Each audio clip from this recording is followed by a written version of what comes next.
শাহাদাত অফরো, এখন ঢাকা। রোহিঙ্গা প্রত্যাবাসন প্রক্রিয়ার উদ্যোগ এবং অধ্যাপক ইউনূস ও নরেন্দ্র মোদীর বৈঠকের পর বিমস্টেকের মর্যাদা আরও বাড়ল বলে মনে করছেন ভূ রাজনৈতিক বিশ্লেষকরা। এবারের বিমস্টেকে বাংলাদেশ সাফল্য অনেক বেশি বলেও মনে করা হচ্ছে। ভারত বাংলাদেশ সম্পর্ক স্বাভাবিক হলে উভয় দেশই লাভবান হবে। এটি বরফ গলানোর সূচনা হলেও বৈঠকের সাফল্য নির্ভর করছে ভারতের সদিচ্ছার উপর। হাসিব বিল্লার প্রতিবেদন। Nobel Peace Laureate 2006, Professor Muhammad Yunus, a Bangladeshi social entrepreneur. 2015 সালে ভারতের মুম্বাইয়ে অনুষ্ঠিত 102তম ভারতীয় বিজ্ঞান কংগ্রেসের উদ্বোধনী অনুষ্ঠানে নোবেল বিজয়ী ডক্টর মোহাম্মদ ইউনুসকে সম্মাননা স্বর্ণ পদক প্রদান করেন দেশটির প্রধানমন্ত্রী নরেন্দ্র মোদী। 10 বছর আগের সেই চেক পোশাক গায়ে সেদিনের বাধাই করা ছবিটা নরেন্দ্র মোদীর হাতে তুলে দেন সহস্র শহীদের রক্তে গড়া বাংলাদেশের অন্তর্বর্তী সরকারের প্রধান উপদেষ্টা। প্রতিবেশী পলাতক প্রধানমন্ত্রীর আশ্রয়দাতাকে তিনি বলেন, দুই দেশের জনগণের কল্যাণে ভারতের সঙ্গে কাজ করতে চায় বাংলাদেশ। 8 মাস আগের গণঅভ্যুত্থানের পর ঢাকা দিল্লি সম্পর্ক টানাপোড়েনের মধ্যে এই প্রথম অধ্যাপক ইউনুসের সঙ্গে নরেন্দ্র মোদীর বৈঠক। ব্যাংককে অনুষ্ঠিত বিমস্টেক সম্মেলনের পর ইউনুস মোদীর বৈঠককে দুই দেশের স্বাভাবিক সম্পর্কের শুরু বলে মনে করেন রাজনৈতিক বিশ্লেষকরা। নরেন্দ্র মোদীর সাথে তার যে সাইডলাইনে যে বৈঠকটি হয়েছে, এটি আমি বলবো আমাদের দিক থেকে দেখলে পরে খুবই সফল বৈঠক। কারণ আপনি জানেন যে এই ধরনের বৈঠকে আসলে কোনো প্রিফিক্সড এজেন্ডা থাকে না, কিন্তু আপনি যদি কেয়ারফুলি দেখেন যে যেটুকু তথ্য আমাদের হাতে আছে, তাতে মনে হয়েছে যে সমস্ত বিষয়ের অবতারণা আমরা করেছি ভারতের সাথে আলোচনায়, তার প্রত্যেকটি আমাদের জন্য খুবই গুরুত্বপূর্ণ। সত্যিকার অর্থে ভারতের সাথে আমাদের বরফ গলন হবে কি না, সেটি আসলে নির্ভর করবে অনেকাংশে ভারতের সদিচ্ছার উপরে, রাজনৈতিক সদিচ্ছার উপরে। আমাদের দিক থেকে আমাদের ভারতের সাথে সম্পর্কের স্বাভাবিকীকরণের যে সদিচ্ছা, আমি মনে করি তার পূর্ণাঙ্গ বহিঃপ্রকাশ ঘটেছে। এদিকে বিমস্টেক সম্মেলন থেকে ঘোষণা আসে বাংলাদেশে আশ্রয় নেয়া 8 লাখ রোহিঙ্গার তালিকা থেকে প্রথম ধাপে 1,80,000 রোহিঙ্গাকে মিয়ানমারে প্রত্যার্পণের জন্য চিহ্নিত করেছে দেশটির কর্তৃপক্ষ। একই সাথে তাদেরকে ফেরত নেয়ার ব্যাপারেও বাংলাদেশকে নিশ্চয়তা দিয়েছে মিয়ানমার। তবে প্রত্যাবাসন প্রক্রিয়া দ্রুত শুরু করার আহ্বান জানান বিশ্লেষকরা। মিয়ানমারের পক্ষ থেকে তাদের উপপ্রধানমন্ত্রী বলেছেন যে তারা সম্মত হয়েছেন, শুরুতে তারা 1,80,000 রোহিঙ্গা ফেরত নেবেন। এই মাল্টিল্যাটারালিজম এবং এটি খুবই গুরুত্বপূর্ণ বাংলাদেশের জন্য। এটা দেখেন মাল্টিল্যাটারাল প্ল্যাটফর্মে কিন্তু হলো শেষ পর্যন্ত, এটা কিন্তু বায়োল্যাটারাল অনেক মিটিং আমাদের হয়েছে, সেখান থেকে ঘোষণা আসেনি। আজকে বিমস্টেকের বৈঠকে গিয়ে ঘোষণা এসছে। এদিন শ্রীলঙ্কার প্রধানমন্ত্রীর সাথে বৈঠকে দুই নেতা বাণিজ্য সহযোগিতা সম্প্রসারণের অঙ্গীকার করেন। বাংলাদেশ থেকে পাচার হওয়া টাকা উদ্ধারে দেশটির সহযোগিতা চান প্রধান উপদেষ্টা। দ্বিপক্ষীয় বৈঠকে থাইল্যান্ডের প্রধানমন্ত্রীর কাছে ভ্রমণকারী বাংলাদেশি নাগরিকদের জন্য ভিসা প্রক্রিয়া সহজ করার আহ্বান জানান ডক্টর ইউনূস। এদিন নেপাল ও ভুটানের প্রধানমন্ত্রীর সঙ্গেও দ্বিপাক্ষিক বৈঠক করেন অন্তর্বর্তী সরকার প্রধান। সম্মেলনে বঙ্গোপসাগরীয় দেশগুলোর আঞ্চলিক সহযোগিতা জোট বিমস্টেকে তৃতীয়বারের মতো সভাপতির দায়িত্ব নেয় Bangladesh. And the government of Bangladesh, I would like to place on record our deep appreciation, particularly because this is the first time Bangladesh is assuming the chairmanship of BIMSTEC after the establishment of BIMSTEC Secretariat. It is with great humility that I accept the onerous responsibility for Bangladesh to lead the organization. ভূরাজনৈতিক বিশ্লেষকরা বলছেন, বিমস্টেক সম্মেলন ছাড়িয়ে আন্তর্জাতিক সম্প্রদায়ের কাছে আরো উজ্জ্বল হলো বাংলাদেশের অবস্থান। Bangladesh will remain committed to actively promoting and enhancing the interest of the BIMSTEC region to achieve our common objectives with unwavering determination to bring about shared prosperity. Bangladesh is committed to working closely with all member states to materialize the purpose and objectives of the organization and to enhance the visibility of BIMSTEC. I would count on the wisdom and the foresight of the leaders and understanding of the range of actors and stakeholders within BIMSTEC's process. Let's work to build a prosperous, stable, harmonious region that our people aspire. We look forward to see you all in Dhaka for the 7th BIMSTEC Summit. অন্যদিকে দক্ষিণ এশিয়ার অর্থনৈতিক জোট আসিয়ানে বাংলাদেশের সদস্য পদের জন্য থাইল্যান্ডের বিশিষ্টজনদের আহ্বান জানান অন্তর্বর্তী সরকার প্রধান। শুক্রবার থাইল্যান্ডের সাবেক প্রধানমন্ত্রী, শীর্ষ ব্যবসায়ী, শিক্ষাবিদ ও নাগরিক সমাজের নেতাদের সঙ্গে এক প্রাতরাশ বৈঠকে অধ্যাপক ইউনূস বলেন, এই পথেই আমাদের ভবিষ্যৎ। বিমস্টেক সম্মেলনে অংশ নেওয়ার পাশাপাশি প্রধান উপদেষ্টা একই দিনে 5 দেশের 5 সরকার প্রধানের সঙ্গে বৈঠক করেছেন। তবে চীন সফরের 1 সপ্তাহ পর এই ব্যাংককে নরেন্দ্র মোদীর সঙ্গে বৈঠকটি বাংলাদেশের ভারসাম্যপূর্ণ পররাষ্ট্রনীতির বহিঃপ্রকাশ। তবে দেখার বিষয়, বিমস্টেকের সভাপতির দায়িত্ব পালন করতে যাওয়া বাংলাদেশ 180 কোটি এই জনগোষ্ঠীর ভাগ্য উন্নয়নে কি উদ্যোগ নেয় অর্থনীতিবিদ ডক্টর ইউনূস। ব্যাংকক থেকে হাসিব বিল্লাহ, এখন। প্রথম ধাপে 1,80,000 রোহিঙ্গাকে ফেরত নেয়ার ঘোষণায় রোহিঙ্গা ক্যাম্পে তৈরি হয়েছে মিশ্র প্রতিক্রিয়া। এ নিয়ে বিস্তারিত জানাতে কক্সবাজারের কুতুপালং রোহিঙ্গা আশ্রয় শিবির থেকে যুক্ত আছেন সহকর্মী মন্তোষ বেদজ্ঞ। মন্তোষ, জানাবেন নিজ দেশে ফেরার সুযোগ তৈরি হওয়ায় রোহিঙ্গাদের সদিচ্ছা কতটুকু, আর তারা কি বলছেন?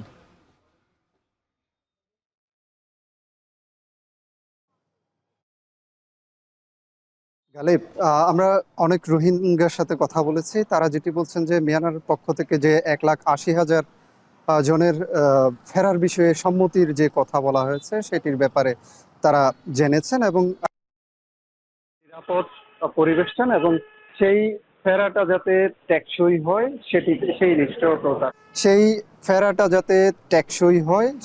সেই নিশ্চয়তা তারা আসলে চান এবং এক্ষেত্রে তারা বিভিন্ন প্রশ্ন আসলে তুলছেন। তারা যেটি বলছেন যে এখানে যে তালিকাটি আজকে সম্মতির কথা জানিয়েছে 1,80,000 রোহিঙ্গার, সেই তালিকা তৈরিতে মিয়ানমার 8 বছর মতো সময় নিয়েছে এবং প্রায় 12 লাখ মতো রোহিঙ্গা বর্তমানে বাংলাদেশের উখিয়া, টেকনাফ উপজেলা এবং নোয়াখালীর বাসাঞ্চরে কিছু অবস্থানরত কিছু রোহিঙ্গা মিলিয়ে এখানে প্রায় 12 লাখের মতো রোহিঙ্গার বসবাস কিন্তু বাংলাদেশে এই মুহূর্তে রয়েছে এবং এর মধ্যে যে একটি প্রক্রিয়া আসলে শুরু হতে যাচ্ছে বা যে আশার বাণী আসলে তারা শুনেছে, সেটিকে বাংলাদেশের একটি কূটনৈতিক অগ্রগতি হিসেবে তারা দেখছেন এবং বলছেন যে এই ক্ষেত্রে তাদের নিরাপত্তার বিষয়টি যেন নিশ্চিত করা হয়। এক্ষেত্রে একটি শঙ্কাও কিন্তু তাদের মনে কাজ করছে, যেহেতু এখনো মিয়ানমার কর্তৃপক্ষের পক্ষ থেকে এখন পর্যন্ত নিশ্চিত করা হয়নি এই 1,80,000 রোহিঙ্গাকে ফিরিয়ে ঠিক কোন জায়গায় নিয়ে যাওয়া হবে, তাদেরকে সেখানে কিভাবে তাদেরকে রাখা হবে সেই প্রক্রিয়া সম্পর্কে এখনো সুস্পষ্টভাবে যেহেতু কিছু বলা হয়নি, সেই কারণে তাদের মাঝে এখনো কিন্তু কিছুটা শঙ্কা রয়ে গিয়েছে। তবে স্থানীয়রা যেটি বলছেন যে এই রোহিঙ্গাদের প্রত্যাবাসন প্রক্রিয়া শুরু হলে বাংলাদেশের যেমন বোঝা কমবে, তেমনি রোহিঙ্গারও তাদের মাতৃভূমির আপন ঠিকানা ফিরে পাবে এবং দুই দেশের মধ্যে একটি সম্পর্কের ক্ষেত্রে নতুন মাত্রা যোগ হবে, তেমনটাই কিন্তু স্থানীয়রা আশা করছেন। গালিব, এই ছিল কক্সবাজারের রোহিঙ্গা ক্যাম্প থেকে আমার কাছে সবশেষ।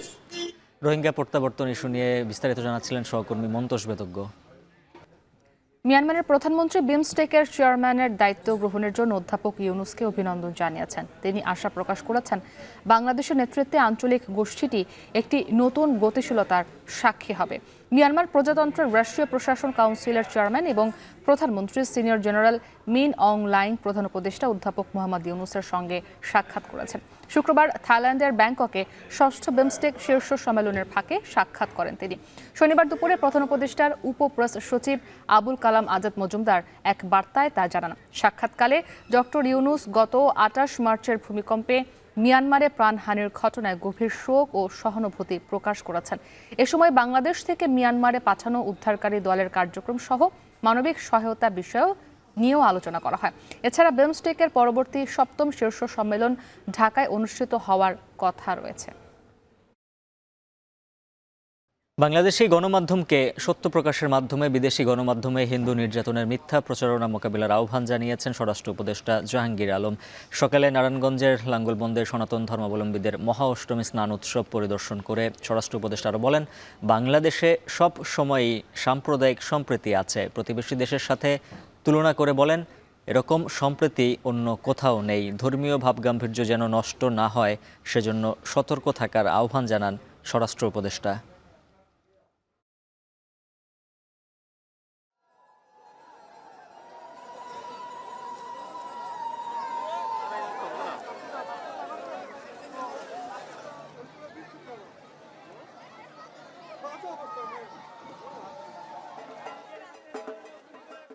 হিন্দু মুসলমান বৌদ্ধ খ্রিস্টান এখানে কারো কোনো ভেদাভেদ নাই।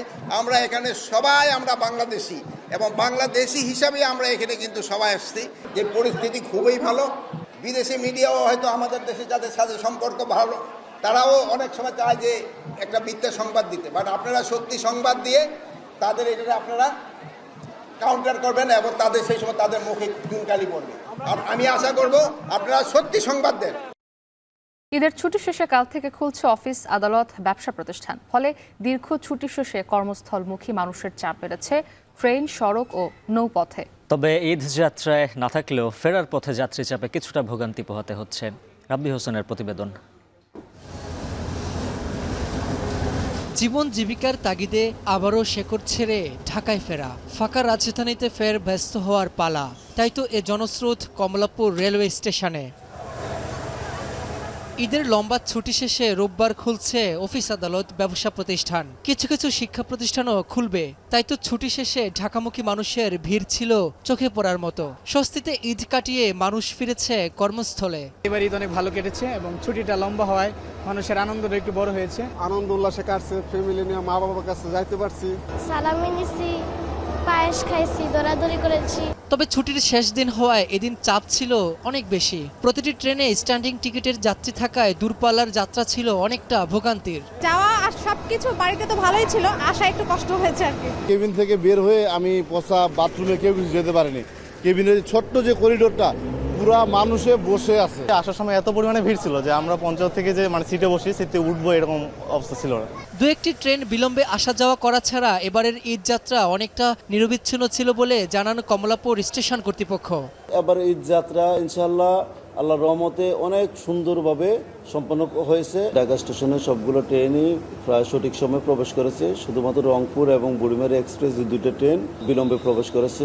এদিকে সড়ক পথেও ছিল ঢাকায় ফেরা মানুষের চাপ। ঢাকা চট্টগ্রাম মহাসড়কের ঢাকার প্রবেশমুখ, সাইনবোর্ড, যাত্রাবাড়িতে দেখা গেছে যানবাহনের চাপ। নৌপথেও একই চিত্র দেখা যায়। সকাল থেকে চাঁদপুর লঞ্চঘাটে বেড়েছে কর্মমুখী মানুষের ভিড়। নির্ধারিত সময়ের আগেই যাত্রী বোঝাই করে ঘাট ছেড়ে যাচ্ছে লঞ্চগুলো। অতিরিক্ত চাপের কারণে অনেকেই নির্ধারিত আসনের বাইরে দাঁড়িয়ে রওনা দিচ্ছেন গন্তব্যে। এতে করে ভোগান্তিতে পড়তে হচ্ছে যাত্রীদের। তবে নির্ধারিত ভাড়ার বাইরে কোনো টাকা নেওয়ার অভিযোগ পাওয়া যায়নি।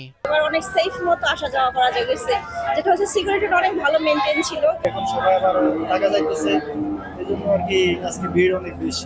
ঈদের সময় কোনো অভিযোগও পাওয়া যায় নাই। আমরা তদারকি করে দেখেছি কোনো লঞ্চের যাত্রী অতিরিক্ত ভাড়া নিচ্ছে না। চাঁদপুর ছাড়াও নোয়াখালী, লক্ষ্মীপুর, শরীয়তপুর সহ আশপাশের অনেক জেলার যাত্রীরা ঢাকা যোগাযোগের জন্য এই নৌ রুট ব্যবহার করে থাকেন। রাব্বি হোসেন, এখন, ঢাকা। শরীয়তপুরের জাজিরায় আধিপত্য নিয়ে দুপক্ষের মধ্যে তুমুল সংঘর্ষ হয়েছে।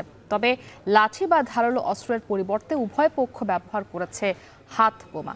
শতাধিক হাত বোমার বিস্ফোরণে আহত হয়েছেন অন্তত 8 জন। স্থানীয়দের দাবি, সংঘর্ষের সূত্রপাত দুই আওয়ামী লীগ নেতার আধিপত্য বিস্তার নিয়ে। কাজী মনিরুজ্জামানের প্রতিবেদন। দেখে মনে হতে পারে কোনো যুদ্ধক্ষেত্র, যেখানে জীবন বাজি রেখে লড়ে যাচ্ছেন অকুতোভয় যোদ্ধারা। কিন্তু না, দৃশ্যটি শরীয়তপুরের জাজিরা উপজেলার বিলাসপুরের দুর্বাডাঙ্গা এলাকার। দুই আওয়ামী লীগ নেতার আধিপত্য বিস্তার নিয়ে যার সূত্রপাত। পুলিশ ও স্থানীয়রা জানান, বিলাসপুর ইউনিয়নের চেয়ারম্যান কুদ্দুস ব্যাপারী ও স্বেচ্ছাসেবক লীগ নেতা জলিল মাতবরের সমর্থকদের মধ্যে বিরোধ দীর্ঘদিনের। এর জেরে শনিবার সকাল 8টার দিকে সংঘর্ষে জড়িয়ে পড়েন তারা। এ সময় শতাধিক হাত বোমার বিস্ফোরণ ঘটায় দুই পক্ষ। এই ছোট থেকে শুনে যে আধিপত্য নিয়ে হয়, এটাই জানি আর কি। কি নিয়ে হয় না হয় এটা আমরা জানি না। মাঝে মাঝে এই ঘটনা ঘটে। হ্যাঁ, আমরা অনেক ভয় পাই। আমাদেরও কোনো নিরাপত্তা নেই। আমাদের অনেক অত্যাচার করে ওরা বাসায় এসে। সংঘর্ষের পর থেকে এলাকাটিতে থমথমে অবস্থা বিরাজ করছে। পরিস্থিতি নিয়ন্ত্রণে মোতায়েন করা হয়েছে আইনশৃঙ্খলা বাহিনীর অতিরিক্ত সদস্য। স্থানীয় আধিপত্যের বিরোধকে কেন্দ্র করে সকালবেলা আমরা এখানে সংবাদ পাই যে বিভিন্ন পক্ষের মধ্যে মারামারি, ধরপাকড়ের ধাওয়া পাল্টা ধাওয়া চলছে এবং অস্থির পরিস্থিতি বিরাজ করছে। তো পুলিশ খবর পেয়ে তাৎক্ষণিক ঘটনাস্থলে আসে তো এবং পরিস্থিতি নিয়ন্ত্রণে নেয়। এখন আপনারা দেখতে পাচ্ছেন এখানে তেমন কোনো অসুবিধা নেই। প্রায় 4 বছর আগে ইউনিয়ন পরিষদ পদে প্রতিদ্বন্দ্বিতা করেন কুদ্দুস ব্যাপারী ও জলিল মাতবর। এতে চাঙা হয় তাদের পুরনো বিরোধ। 5 আগস্টের পর আধিপত্য বিস্তার নিয়ে দুই পক্ষের মাঝে বেশ কয়েকবার সংঘর্ষ হয়। এখন শরীয়তপুর। রাজধানীর বায়ুর মান উন্নয়নে সরকারের পক্ষ থেকে কমিটি গঠনের ঘোষণা দিয়েছেন পরিবেশ উপদেষ্টা সৈয়দা রেজওয়ানা হাসান। সকালে মাতোয়াইলে দক্ষিণ সিটি কর্পোরেশনের ময়লার ভাগার পরিদর্শন করে উপদেষ্টা জানান, মাতোয়াইল স্যানিটারি ল্যান্ডফিলের আশপাশের এলাকার মানুষের জীবনযাত্রা এবং স্বাস্থ্য সুরক্ষায় উদ্যোগ নেবে অন্তর্বর্তী সরকার। তবে শিগগিরই ভাগারটি সরিয়ে নেওয়া সম্ভব নয় বলে জানান তিনি। এছাড়া ভাগারে ময়লা ও ব্যাটারি না পোড়ানো বা ব্যাটারির শীর্ষ আলাদা করা যাবে না বলেও সতর্ক করেন তিনি। বর্জ্য ব্যবস্থাপনাগুলোকে আমরা একটু নিয়মে আনতে পারি কিনা, যে প্লাস্টিক পলিথিন বর্জ্য একদিকে, পচনশীল বর্জ্য একদিকে, কাঁচ আরেকদিকে, সেভাবে করে আসলে কিন্তু সব বর্জ্য এখানে আসবে না। আমরা অলরেডি রিসাইক্লিং যারা করে তাদের সাথে যোগাযোগ করছি যে তারা কতটুকুন বর্জ্য নিয়ে যেতে পারবে, তাহলে এখানে পাইলটা কমে যাবে। আরেকটা যেটা চেষ্টা করা হচ্ছে সেটা হচ্ছে যে ওয়েস্ট টু এনার্জি। এবার আসলে একটা দুটো চিঠি দিয়েই ক্ষান্ত থাকা হবে না, এবার আসা হবে, মনিটর করা হবে। ঈদ উল ফিতরের টানা 8 দিনের ছুটি শেষে যশোরের বেনাপোল ও ব্রাহ্মণবাড়িয়ার আখাউড়া স্থলবন্দরে শুরু হয়েছে আমদানি রপ্তানি কার্যক্রম। একইভাবে স্বাভাবিক রয়েছে ইমিগ্রেশন চেকপোস্ট দিয়ে দুই দেশের পাসপোর্টধারী যাত্রী পারাপার। সকাল থেকে ব্রাহ্মণবাড়িয়ার আখাউড়া স্থলবন্দরে শুরু হয় আমদানি রপ্তানি কার্যক্রম। ছুটি কাটিয়ে বন্দরের শ্রমিকরাও কাজে ফেরেন। একইভাবে ইমিগ্রেশন চেকপোস্টও স্বাভাবিক রয়েছে। অন্য সময়ের মতোই পারাপার করতে পারছেন দুদেশের পাসপোর্টধারী যাত্রীরা। অন্যদিকে ঈদের ছুটি শেষে কর্মচাঞ্চল্য ফিরেছে যশোরের বেনাপোল স্থলবন্দরে। দুপুরের দিকে শুরু হয় আমদানি রপ্তানি কার্যক্রম। ব্যস্ততা বেড়েছে পরিবহন ও বন্দর শ্রমিকদের। ইমিগ্রেশন চেকপোস্টও স্বাভাবিক রয়েছে। ঈদ উল ফিতর উপলক্ষে গেল 28 মার্চ থেকে 4 এপ্রিল পর্যন্ত 8 দিনের ছুটি ঘোষণা করে বন্দর কর্তৃপক্ষ।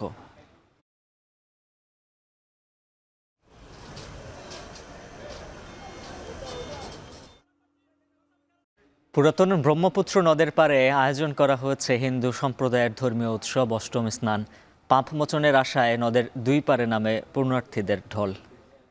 ভোর 5টা থেকে ময়মনসিংহ নগরীর বিশাল এলাকা জুড়ে এই পুণ্য স্নান হয়। পবিত্র মন্ত্র উচ্চারণ করে ফুল, কলা, আম, ডাব সহ ভক্তি মন্ত্রের সাথে পুণ্যার্থীরা মেতে ওঠেন স্নান উৎসবে। কিশোরগঞ্জ, বরিশাল, বগুড়া, নারায়ণগঞ্জ, ব্রাহ্মণবাড়িয়া, কুড়িগ্রাম সহ দেশের বিভিন্ন স্থানে এই উৎসব পালিত হয়। প্রতিবেদনে বিস্তারিত।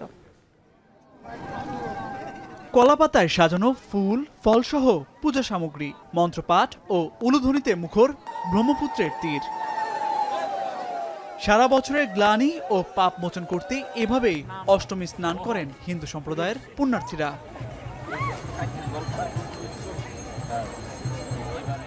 ভোর 5টা থেকে ময়মনসিংহ নগরীর থানাঘাট, কাচারিঘাট, গুদারাঘাট সহ নদের ওপারে শম্ভুগঞ্জ ঘাটে বিশাল এলাকা জুড়ে এই পুণ্যস্নান হয়। পবিত্র মন্ত্র উচ্চারণ করে ফুল, কলা, আম, ডাব সহ ভক্তিমন্ত্রের সাথে পুণ্যার্থীরা মেতে ওঠেন স্নান উৎসবে। ছোটবেলায় তো বাবা মার সাথে যাওয়া হতো, বিয়ের পরে আর ওইভাবে যাওয়া হয় না, এবার স্বামীর সাথে আসা হলো। এটা আসলে আমাদের সকল পাপ ধুয়ে আমাদেরকে নতুন করে আমাদের একটি নতুন সূচনা হয়। জেলার বেগুনবাড়ি, বিদ্যাগঞ্জ, পিয়ারপুর, কালীরবাজার, ধলা, রোহা সহ কয়েকটি স্থানের ব্রহ্মপুত্র নদে পুণ্যার্থীরা অষ্টমীর স্নান ও পূজা সম্পন্ন করেন। এদিকে আইনশৃঙ্খলা পরিস্থিতি স্বাভাবিক রাখতে মাঠে ছিলেন পুলিশ, র্যাব, সেনাবাহিনী সহ বিভিন্ন বাহিনীর সদস্যরা। আমরা কালকের থেকে আমরা ওই যে বিভিন্ন শিফটে ডিউটি করে আসছে। আমাদের হুন্ডা মোবাইল আছে, তারপরে পিকেট ডিউটি আছে, তারপরে জেনারেল যে ডিউটি আছে এগুলো আছে। এই আয়োজন ঘিরে জামালপুরের দয়াময়ী মন্দিরের মাঠে বসেছে গ্রামীণ অষ্টমী মেলা। অষ্টমী তিথিতে সনাতন ধর্মাবলম্বীরা স্নান করে মূলত আসলে পাপ মোচন করার জন্য। মঙ্গলভাবে, ভালোভাবে সবাই মিলেমিশে একত্রভাবে থাকতে পারি এবং আমাদের ভবিষ্যতে কোনো পাপ যেন না করি। এছাড়া স্নান উৎসবকে কেন্দ্র করে বরিশালের দুর্গাসাগরের পাশের স্কুল মাঠেই ছিল গ্রামীণ শিল্প মেলার আয়োজন। মেলায় নাগরদোলা, মৃৎশিল্প, কাঠের বাহারি পণ্য ও গ্রাম বাংলার ঐতিহ্যবাহী নানা ধরনের বাহারি পণ্য সহ বিনোদনের জন্য ছিল নানা কিছু। এখানে আমরা ছোটবেলা থেকেই আসি, সাথে সাথে মেলাও দেখি। তো মেলার কলেবর আগে অনেক বড় ছিল, যদিও আগের থেকে অনেক ছোট হয়ে গেছে। ভগবান যেন আমাদের সবার মনের পাপ দূর করে সবাইকে ভালো রাখে। মানে আয়োজকদের আয়োজন যে আসলে তাদের আয়োজনে আমরা খুবই খুশি। এছাড়া কিশোরগঞ্জের ব্রহ্মপুত্র নদে অষ্টমীর স্নান করেছেন বিভিন্ন জেলা থেকে আসা হিন্দু সম্প্রদায়ের লাখো পুণ্যার্থী। একই সময়ে বগুড়া, নারায়ণগঞ্জ, ব্রাহ্মণবাড়িয়া, কুড়িগ্রাম সহ দেশের বিভিন্ন স্থানে নানা আয়োজনের মধ্য দিয়ে এই উৎসব পালিত হয়। তামজিদ মির্জা, এখন। পাবনায় পদ্মা নদীতে নৌকাডুবির ঘটনার 16 ঘন্টা পর নিখোঁজ স্বামী স্ত্রীর মরদেহ উদ্ধার করা হয়েছে। সকাল 10টার দিকে সাতবাড়িয়ায় পদ্মা নদীর মাঝ থেকে তাদের মরদেহ উদ্ধার করে নৌ পুলিশ। পুলিশ জানায়, খবর পেয়ে জেলেদের সহায়তায় নিখোঁজ ব্যক্তিদের উদ্ধার করা হয়। পরবর্তীতে আইনানুগ ব্যবস্থা নেওয়া হবে। এর আগে শুক্রবার বিকেলে সাতবাড়িয়া কাঞ্চন পার্ক এলাকায় পদ্মা নদীতে নৌকায় ঘুরতে যাওয়ার সময় মাঝ নদীতে ডুবে যায়। এ সময় নৌকায় থাকা অন্যান্যরা সাঁতার কেটে তীরে ভিড়লেও নিখোঁজ হন তারা দুজন।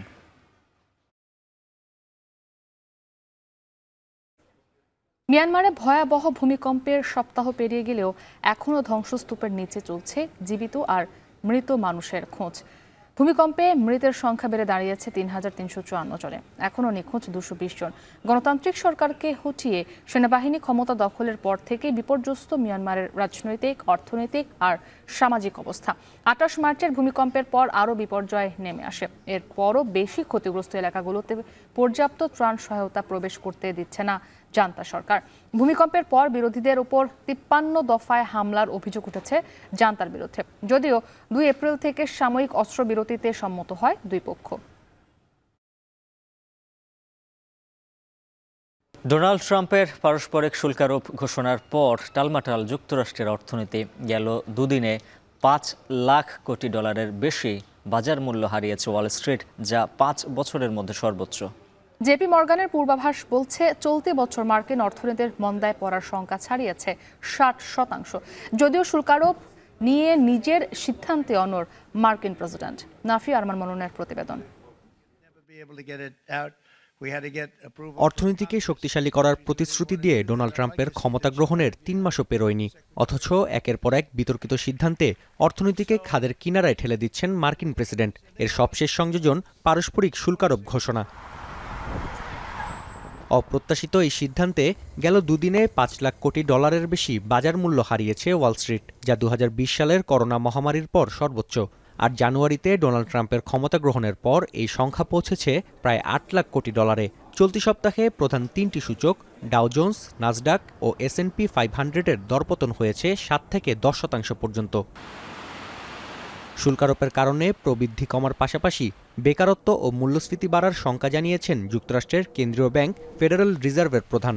জেপি মর্গানের পূর্বাভাস বলছে, চলতি বছর মার্কিন অর্থনীতির মন্দায় পড়ার শঙ্কা ছাড়িয়েছে ৬০%। অন্যদিকে বার্কলেসের অর্থনীতিবিদদের শঙ্কা, এবছর যুক্তরাষ্ট্রের মূল্যস্ফীতি ছাড়াতে পারে 4%। এতে চতুর্থ ত্রৈমাসিকেই মন্দা দেখতে পারে মার্কিনরা। which will include higher inflation and slower growth. The size and duration of these effects remains uncertain. While tariffs are highly likely to generate at least a temporary rise in inflation, it's also possible that the effects could be more persistent. যদিও নিজের সিদ্ধান্তে অনড় Donald Trump, মার্কিন প্রেসিডেন্টের দাবি বড় প্রতিষ্ঠানগুলো শুল্কারোপ নিয়ে চিন্তিত নয়, কারণ যুক্তরাষ্ট্রেই ব্যবসা চালিয়ে যাবে প্রতিষ্ঠানগুলো। যুক্তরাষ্ট্রের পাশাপাশি ব্যাপক দরপতনের শিকার হয়েছে ইউরোপ ও এশিয়ার পুঁজিবাজার। 5 বছরের মধ্যে সর্বোচ্চ দরপতন দেখেছে যুক্তরাজ্যের পুঁজিবাজার। জার্মানি, ফ্রান্স, স্পেন ও ইতালির প্রধান সূচকগুলো নিম্নমুখী। শুল্কারোপের ঝড় লেগেছে এশিয়ার পুঁজিবাজারেও। নাফি আরমান মনন, এখন বিশ্ব। টেস্ট সিরিজ ছাপিয়ে আলোচনায় টি-20-র অধিনায়ক ইস্যু। সাবেক বোর্ড পরিচালক খালেদ মাহমুদ সুজনের পছন্দের তালিকায় এগিয়ে লিটন দাস, তাসকিন আহমেদরা। PSL এর সুযোগ পাওয়াকে বড় করে দেখার সুযোগ নেই, বরং পারফর্ম করাটাই মূল লক্ষ্য হওয়া উচিত বলে মনে করেন তিনি। তাহলে এটা এবং যদি খেলায় ভূমিকা রাখতে পারে, ম্যাচ জেতার জন্য, তাহলে দারুণ একটা ব্যাপার হবে। সেটাও দলের জন্য এবং লিটনের জন্য একটা বিরাট বড় কনফিডেন্ট বিল্ড আপের জায়গা হবে। বিশেষ করে সেটা টি-20 অধিনায়ক দেওয়া যাবে, বাট সবাই রেডি আছে। লিটন হতে পারে, মিরাজ হতে পারে, তাসকিন হতে পারে, যে কেউ হতে পারে, বাট বোর্ডের ওটাই ডিসিশন নিতে হবে কাকে দিলে সেটা ভালো হবে। যে কেউ ফার্স্ট বোলার ক্যাপ্টেন করতে পারবে না, কথাটা একদমই ঠিক না। আর আপনি যদি এটা হয় যে তাসকিন ইনজুরি হয়, যদি ক্যাপ্টেন্সি না করতে, ডেফিনেটলি মিরাজ তো ভাইস ক্যাপ্টেন থাকবে, he will run the show.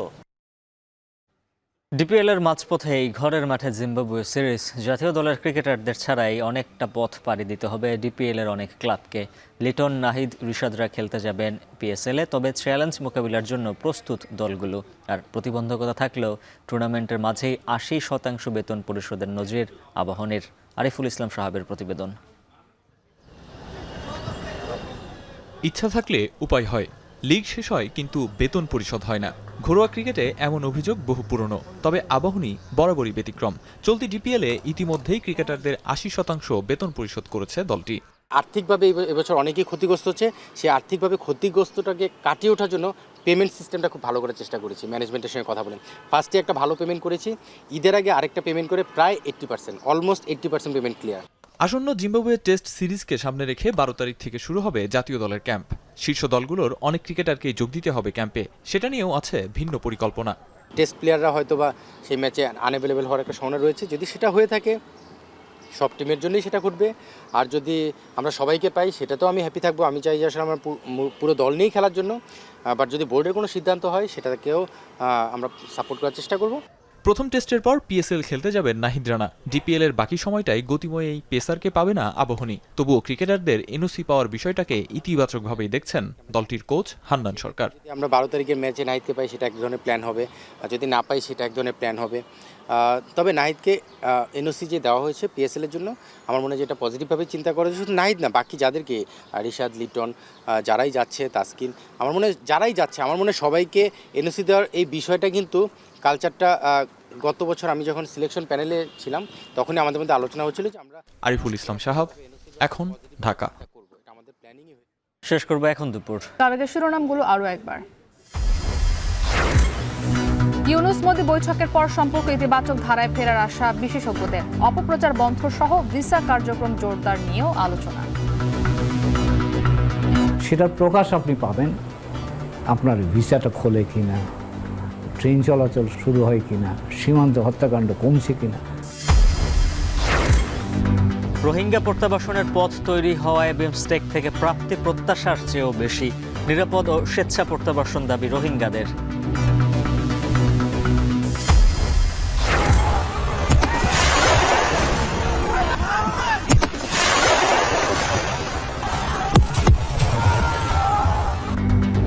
আধিপত্য বিস্তার নিয়ে শরীয়তপুরের জাজিরায় দফায় দফায় সংঘর্ষ, শতাধিক হাতবোমা বিস্ফোরণ, আহত 8, পরিস্থিতি থমথমে। ঈদের ছুটির শেষ দিনে কর্মস্থলে ফেরা মানুষের চাপ, সড়ক, রেল, নৌপথে। কাল থেকে পুরোদমে শুরু অফিস আদালত।